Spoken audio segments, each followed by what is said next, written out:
Hello, my friends, and welcome for this new episode of 5000 Years of War.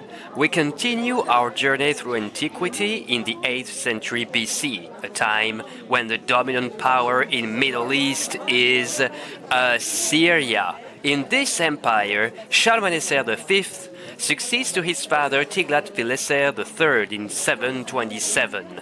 Shalmaneser is also king of Babylon, right here, under the name Ululai, and over the course of his 5 years long reign, he faced a revolt from the Babylonians, talking about them, and the Chaldeans established in the same region. The rebels are supported by Humban-Nikash I of Elam, right here, kingdom of nowadays southwestern Iran. A couple of years later, another revolt erupts against the Assyrian vast domination in Levant.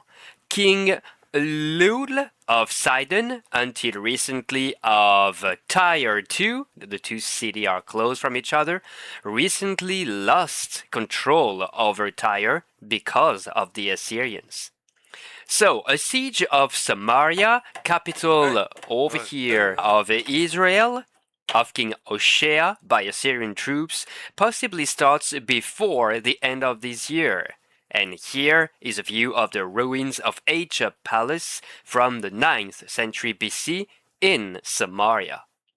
Advancing to 722 BC, the taming of the Levant insurrection is well on its way.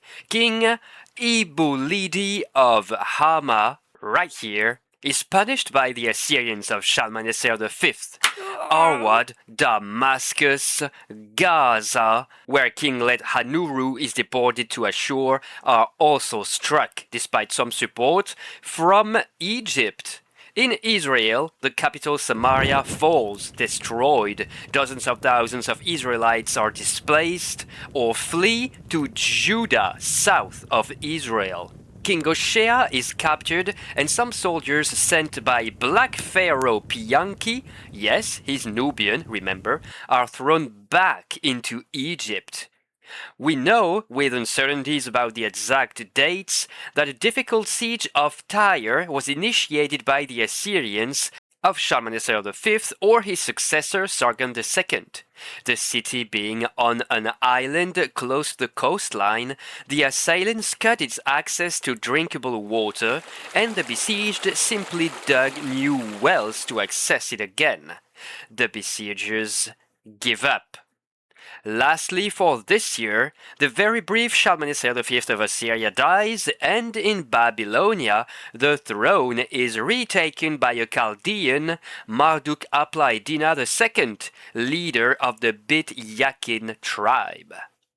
The following year, against Sargon II of Assyria, successor of late Shalmaneser V, the Elamite Humban-Nikash I scores a victory, defending his Akkadian allies in the process. The Akkadians lived here before the advent of Babylon. Let's note that under Sargon II's reign in Assyria, mounted archers and lancers will effectively be used in distinct units for better effectiveness on the battlefield. The best horses of this cavalry are captured in the steppes northeast of Assyria. Next year, new Assyrian campaign against, again, revolted Israel. More devastations then. Here you see Assyrian slingers in action. 719 BC in China, Huan succeeds to Ping on the throne of the eastern Zhou. Huan's duke, Zhuang of Zheng, veteran general, has to combat rebellious vassals and frontier barbarians. Annoyed by Zhuang's growing power, Huan tries to eliminate him but fails.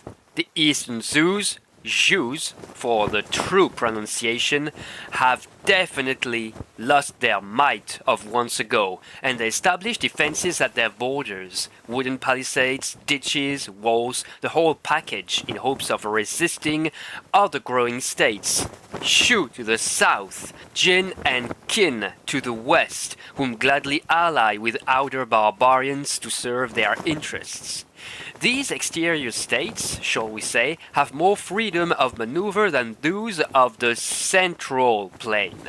Way west of this, the king of Urartu, nowadays Armenia, Rusa I, has been busy taming revolts in his kingdom and repulsing a Cimmerian barbarians' incursion towards Lake Urmia.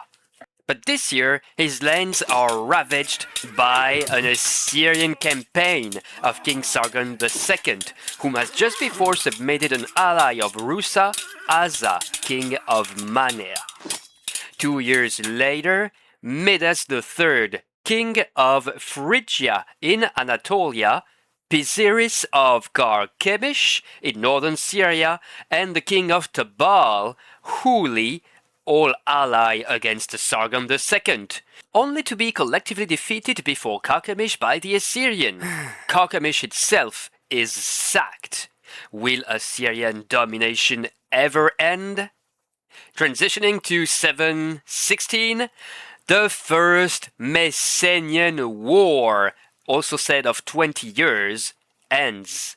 The Spartans, or Lacedaemonians, despite some successes of the Messenian Aristodemos killing himself in front of defeat, reduce the Messenians to the condition of helots, slaves that will, for several centuries onwards, harvest for them so that they can dedicate their time to war training.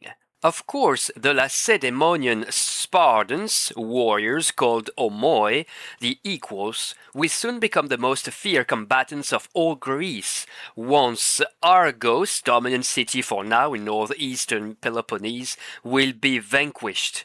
Let's just note that some Corinthians and Cretians, or Cretians, mercenaries, have fought for Sparta and its two kings, the Diarchs, during the First Messenian War, as Argives, Arcadians, Sicyonians have sided with the Messenians. While this time in Egypt, Pianki's brother Shabaka or Shabataka succeeds him upon his death. The Nubian quickly submits the Libyan successor of Tefnach I, Bakenranef, burnt alive after the surrendering of the city of Sais, right here. This puts an end to the 24th dynasty of Egypt. The 25th of the Nubian Black Pharaohs now controls the entirety of Egypt under Shabataka's reign. To finish off with 716 BC, Sargon II of Syria is in a campaign against Urartu, but it is ended prematurely because of some epidemic among his troops. 715.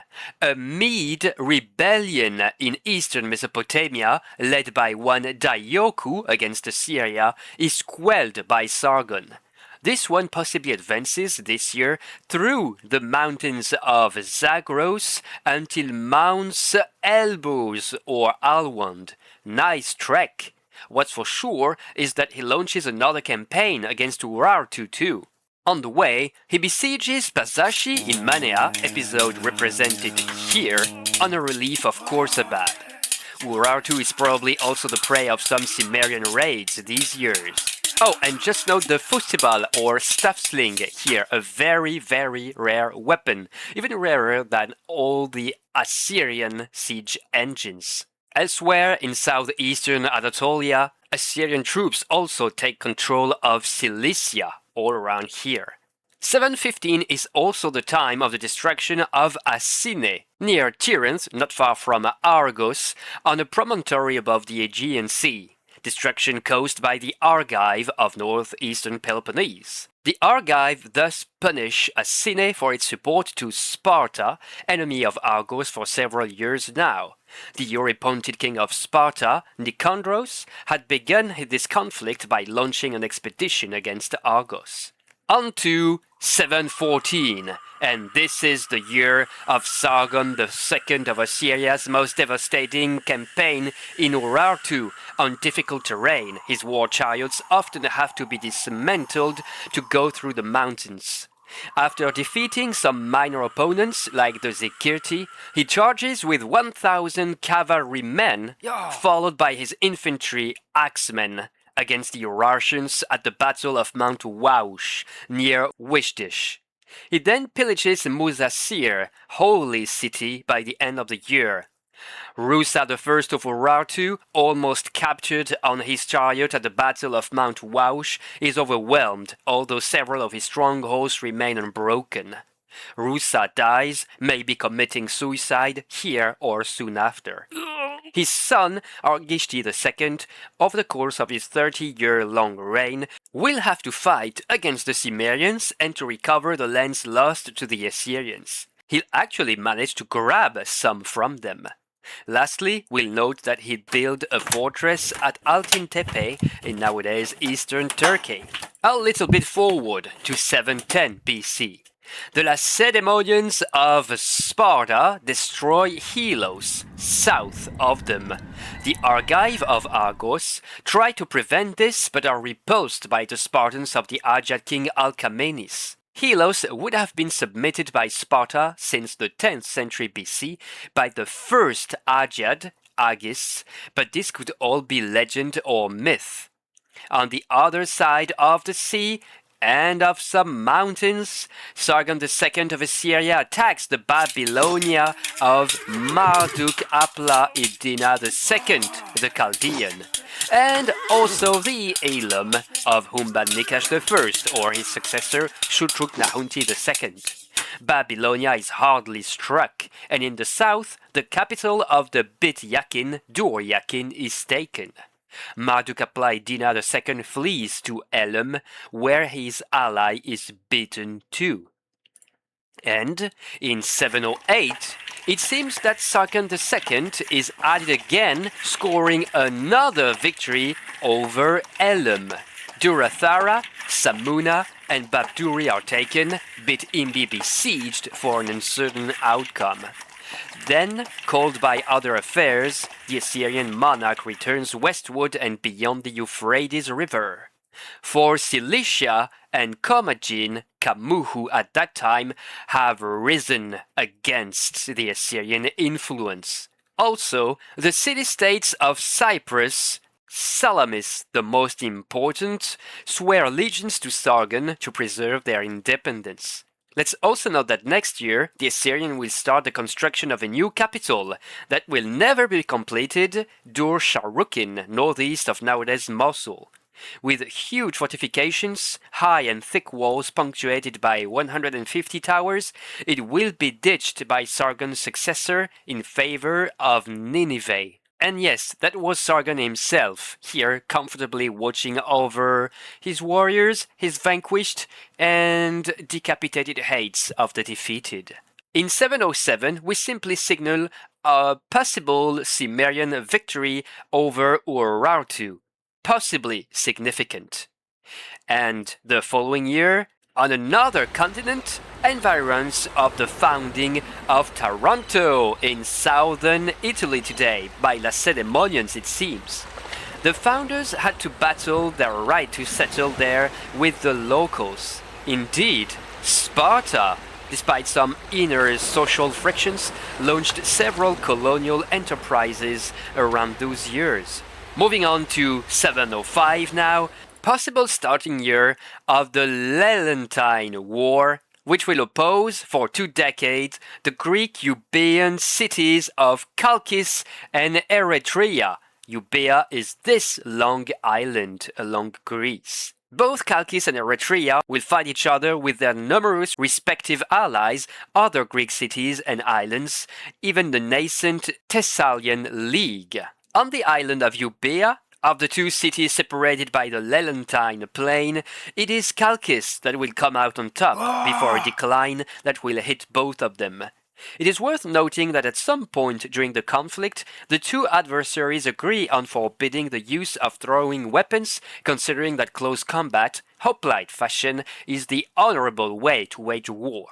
Let's just precise that the following year, 704, is proposed for the one when the Corinthian naval builder Amenocles delivered the first triremes to Samos. This island right here, 4 units precisely. More on these ships at the start of episode 17 of this series.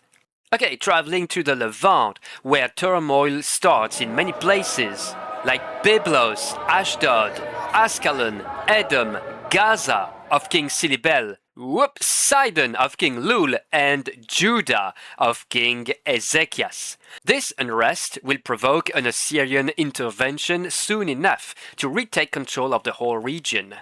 There is a clear scent of rebellion in the air indeed, as Lul of Sidon, for example, retakes control of all or part of Cyprus. But just before the Assyrian campaign, in 703 in Babylonia, the Chaldean Marduk-apla-iddina II retakes control of the region with the aid of Shutruk-Nahunti II of Elam, this one coming with 80,000 cavalrymen and archers? That is doubtful, to be honest. In any case, Sennacherib, emperor of Assyria since the death of Sargon II in 705, quickly acts and tames these rebels, both in Babylonia and Elam. Marduk-apla-iddina II has to go into exile again. That was him, here, with one of his vassals. Well, I guess this campaign was a nice warm-up for Sennacherib's soldiers, as 701 is the time of the great clash between the insurgents of Levant from Phoenicia and Judah and the Assyrians. For the occasion, Egypt breaks its neutrality of the time, Black Pharaoh Shabbataka sending his brother Taharka to support the uprising. Again, probably exaggerated numbers give 200,000 opponents of Assyria in arms.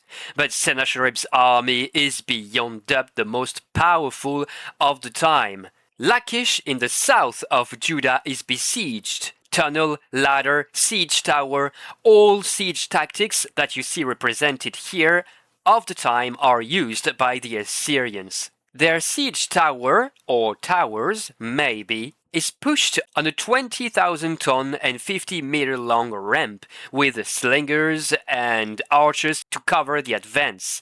The city is taken and blooded. Elsewhere, a battle is lost by the rebels at Eltekeh near Gath, and the Egyptians decide to pull out of this ill-engaged war. Then, after a failed initial assault, Jerusalem is besieged at length. Ezekias of Judah has reinforced the walls and had a tunnel 500-meter long dug to ensure water supplies. In the end, while Philistines take advantage of the chaos to invade the western parts of the kingdom, Ezekias pays a tribute to Sennacherib of Assyria to avoid a complete destruction of his capital. In total, Sennacherib would have taken 46 places during this vast campaign, including Haran, way up north, Sidon, King Lul fleeing to Cyprus, Gaza, Jaffa, Beth Dagon, Benebarak, and Azor. The king of Ascalon, or Ashkelon if you prefer, Sidaka, was deported. The minor kingdoms of Moab, of King Chemosh-Nadab II, Edom, and Ashdod submitted. The island city of Arwad of Kinglet Abdiliati also offered submission, also it would try some vain rebellion sometime later. After all this, Sennacherib, his troops may be struck by a plague or may be news of another insurrection from Babylon, leaves the Levant. I just let you admire this slightly zoomed-in view of the siege of Lakish with the defenders, including slingers, poor vanquished being impaled, the siege towers that are being humidified to prevent them from catching fire, shield bearers protecting the archers, and many, many other details. Okay, that was intense. We'll quickly end this video on the death of Duke Zhuang of Zheng that same year in China. The states of Wei and Song of the Central Plains too take advantage of this to gain some power to the detriment of the Zhang. And this will be all for today. Tell us in the comments if you're surprised at how expert the Assyrians were at siege tactics or by the scale of the Levant revolt against Sennacherib. Thanks for your fidelity. See you next week, folks. Bye bye.